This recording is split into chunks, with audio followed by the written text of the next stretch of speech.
Hi, readers. Happy day to you. I have a fun story to read with you again today. I'm going to read a story called What If You Had Animal Teeth?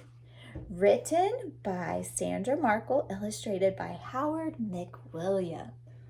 Ooh, look at that cover. The boy has what looks like snake teeth, huh? Interesting cover, right?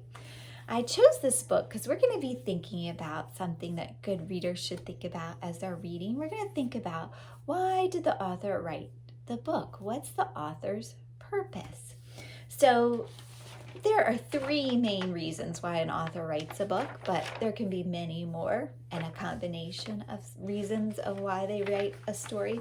But we're going to talk about these three main reasons when we're thinking about our story today.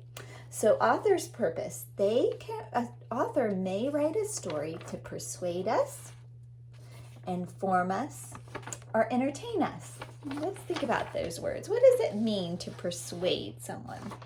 Well, persuade means you try to convince somebody of something, or you try to get your point of view across. So if an author has written a book and you want to know if they're trying to persuade us, you might ask yourself, did the author try to change my opinion? Did the author try to convince me of something? If they did, then maybe that was a book written to persuade you. That was the author's purpose. If the author wrote the book to inform you of something, you might ask yourself, did the author give me facts? Did the author try to teach me something? If they did, they're probably writing, their reason for writing was to inform. And then the last reason is to entertain. Entertain. So entertain means try to get us to feel emotions, make us laugh, happy, sad. So you might ask yourself, did the author try to make me laugh or feel emotions? Did the author tell a story? If the author did those things, then they probably wrote the book to entertain you. So the reason we think about those things is because as you're getting to be more confident at writing, as you're getting better at writing, you're going to think about the reason you're writing a story, and seeing how authors write their stories helps you be a better writer and formulate your writing in the same way. So if an author writes to entertain us, they might tell a story with a beginning, middle, and end. That will look very different than a story that will be to inform us of information. It might have just lots and lots of facts, and it might not have a beginning, middle, and end. It might be just a book full of information, facts, and details that match those facts. So those look very different. And so as a writer, I'm going to write my story in a different way, or write my piece of text in a different way. So I want you to think about that as we're reading today. I want us to figure out what is the author's purpose of our story today. What if you had animal teeth? And as we're reading, there are two special words I want us to be on the lookout for. The first one is the word inject. Inject means you force liquid into a person or an animal. So like when you get a shot at the doctor, they're injecting you with a liquid that helps your body fight different diseases, build immunities from the injection, or they might just give you medicine to make you feel better. The next word is gnaw. Gnaw means you bite something and you keep on biting it over and over. So bunnies and beavers, animals with those big front teeth, they gnaw a lot because their teeth never stop growing. So they got to chew and eat so that their teeth don't stay long and keep growing. So today, I want us to think about those questions and think about why Sandra Markle wrote her story, What If You Had Animal Teeth? And I bet you can get some information already from the cover. It looks like there's a question, what if you had animal teeth? Sounds like it might not be a story with a beginning, middle, and end. Are they going to try to convince me that I want animal teeth? I don't know. We'll have to read and find out. And we want to think about that and think about what mostly the author's trying to do, because sometimes there's a combination. Maybe there's two reasons the author wrote a story. They might want to entertain you and inform you. I'm sure most of the time you might have a combination. But let's just really try to figure out why the author wrote this story, this particular story. So, What If You Had Animal Teeth? Written by Sandra, Markle, illustrated by Howard McWilliam. So, you've lost your front teeth. Before you know it, the new ones will push right into their space. But what if an animal's teeth grew in instead? Beaver. A beaver's front teeth are sharp like chisels and are very sharp. They're perfect for biting off bark and cutting down trees. Fact: a beaver's front teeth have a coating that contains iron that makes them super strong and orange. So if you had beaver teeth, your front teeth would never stop growing, so you could gnaw on things all day long for all of your life. That would be interesting, right? Great white shark. A great white shark's front teeth are like all of its others, 2 inches long with an edge like a steak knife. They're great for biting through super thick things like an elephant seal's skin. Fact: great white sharks get new teeth about every 100 days.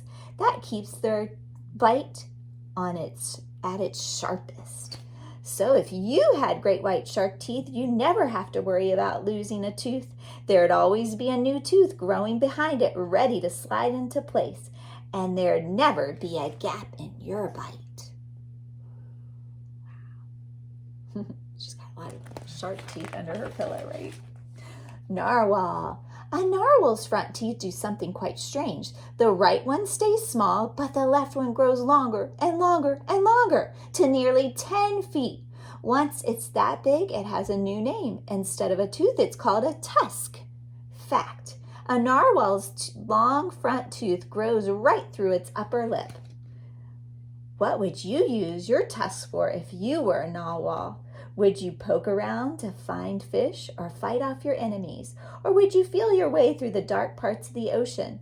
Even scientists wonder what a narwhal does with his tusk. So I'm thinking, we've read a few pages in.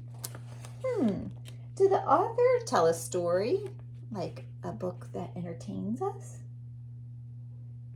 Do they make me laugh or kind of cry? Not really, right? So it's not going to entertain me. What about persuade? Are they trying to convince me that their opinion, what they're thinking about, is true and that I should change my opinion? Like maybe that having teeth like these animals is great and I wish I had them? I'm not sure that they're doing that. Are they trying to give me information and teach me something? Are there lots of facts?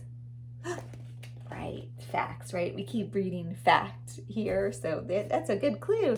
I think the author's trying to inform me about the different kinds of animal teeth, or some animals' teeth out there, what they're like and what they do. Let's keep reading and see if that continues to be true. Elephant. An elephant's front teeth are called tusks too.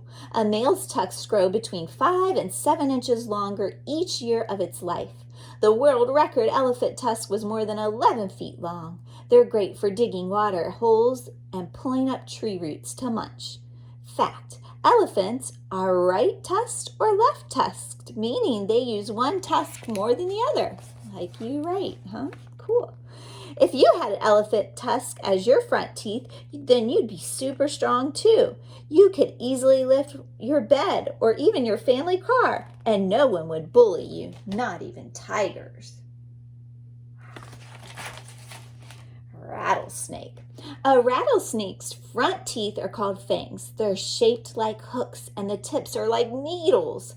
They fold up like a pocket knife when the snake closes its mouth and snap forward when it opens wide. Fact: when folded back, a rattlesnake's fangs slide inside fleshy covers. That way, the needle tips don't nick the inside of the snake's mouth. If you had rattlesnake fangs, your front teeth could inject, oh, there's that word, deadly venom. So your teeth would be all you need to fight enemies or catch food. Do you still feel like the author's trying to inform us of information? Teach us something? I am. What did you learn about rattlesnakes? Since we just read this page, what's something you learned about rattlesnakes? What did the author teach you about their teeth? Did you learn how they're shaped and that they're sharp and they're like a hook? And that when their fangs go in, when they close their mouth, they fold up like a pocket knife. And when they need them, they snap out. And what can they inject onto animals or people? What can they inject? Venom, right? Ooh. So they are pretty cool creatures, but I wouldn't want to be near one, would you? Naked mole rat. A naked mole rat's front teeth are shaped like shovels and are in front of its lips. They're perfect for digging the family's tunnels without getting a mouthful of dirt. Fact, like beavers, a naked mole rat's front teeth never stop growing. Biting hard roots and bulbs wears the teeth down so they don't get too long. If you had naked mole rat teeth, you could move each tooth separately, to the left or to the right. They'd work like chopsticks for picking up food bite by bite. Ooh. Vampire bat. A vampire bat's front teeth are triangle-shaped and as sharp as razors. They're perfect for scooping out a bite of an animal's skin so they can lap up the blood that flows into the wound. Baby vampire bats have teeth, but for the first 4 months, they aren't strong enough to fly, so they just drink their mother's milk. They eat vampire bat baby food, which is blood their mother brings home from their stomach. Ooh. If you had vampire bat front teeth, you wouldn't have to worry about chipping. Since they'd lack a hard enamel coat, the edges would wear away easily and always stay sharp. They're so sharp she can cut paper, huh?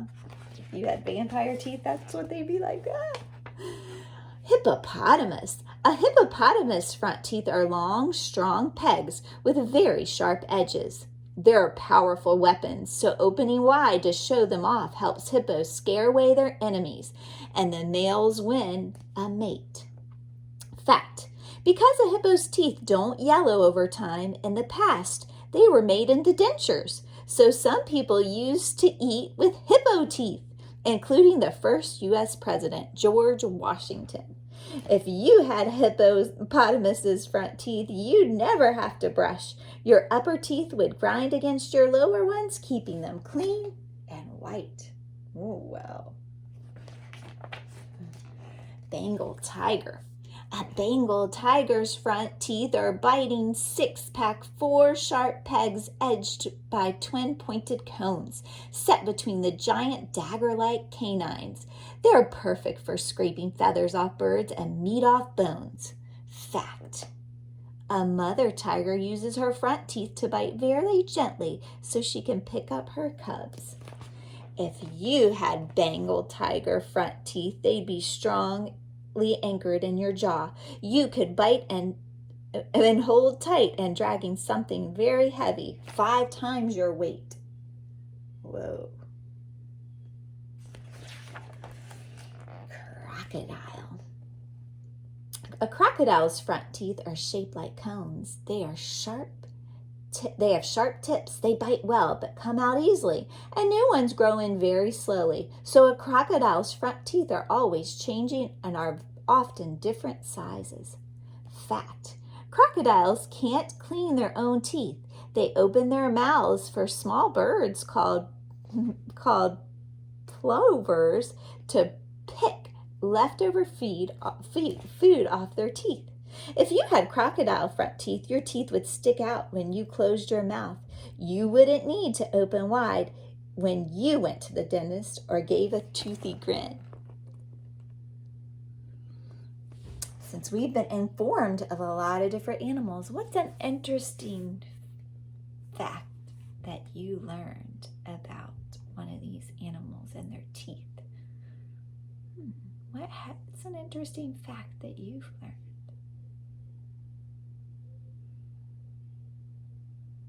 My favorite was about the vampire teeth. They're so sharp, and the reason they're so sharp is that enamel in their teeth is thin and it can break down, and that makes their teeth stay sharp. Ooh, that was interesting. I did not know that. Camel. A young camel's front teeth are long, strong, and have very sharp edges. They're just right for ripping off tough, thorny desert plants. Fact, baby camels' front teeth erupt through their gums by the time they're 14 days old. Like you, camels have 2 sets of teeth. Camels get their adult teeth when they're about 5 years old. If you had camel front teeth, you could ate tough stuff 8 hours a day, as camels do. By the time you were grown up, your front teeth would be no more than stubs. Oh, yeah, they eat and eat meat. Animal teeth could be cool for a while, but you don't want to use your front teeth to cut down trees or scare off enemies. You don't need them to dig tunnels or bite really tough stuff, and you're never going to lift a family car with your front teeth, even for fun. So what kind of front teeth are right for you? Luckily, you don't have to choose. The teeth that replace the ones you lose are people teeth. They will always be what you need to bite apples, carrots, and corn on the cob. Just what you need to help you talk, and best of all, to show off your smile. So we finished our story. Why? Well, I mean, what if you had animal teeth? So the author's purpose. What do you think the author's real reason for writing that story was? Do you still think it was to inform you of the different kinds of animal teeth and what they did? We learned a lot about teeth that animals have and the why they have those teeth, what they do, right? There was a little bit of persuading, right? At the end, the author tried to persuade you that your teeth are fine the way they are. They let you eat what you need to eat, and they let you have a nice smile, and they help you talk. So the author tried to convince you a little bit, but mostly, and that's what you want to think about, mostly the book gave you lots of facts, right? So we could ask ourselves, did the author give me facts? Did the author try to teach me something? If that's mostly what the story did, then I think we can be pretty sure that the author wanted to inform us, that was their purpose. Well, we know the purpose for sure unless we go and ask the author. We might not, but we can use some of these questions to help us figure it out. And good readers think about what the author's purpose is so that they understand why the story is written the way it is. And then they can use that information as they're writing, because you guys are reading and writing all the time, and you can figure out the author's purpose, and then you can kind of use that as a model for your writing. If I want to write a story to entertain someone, I'm going to have a beginning, middle, and end. I'm going to try to make someone laugh or have emotion. If I'm ready to inform someone, I'm going to have lots of facts in my story or in my text.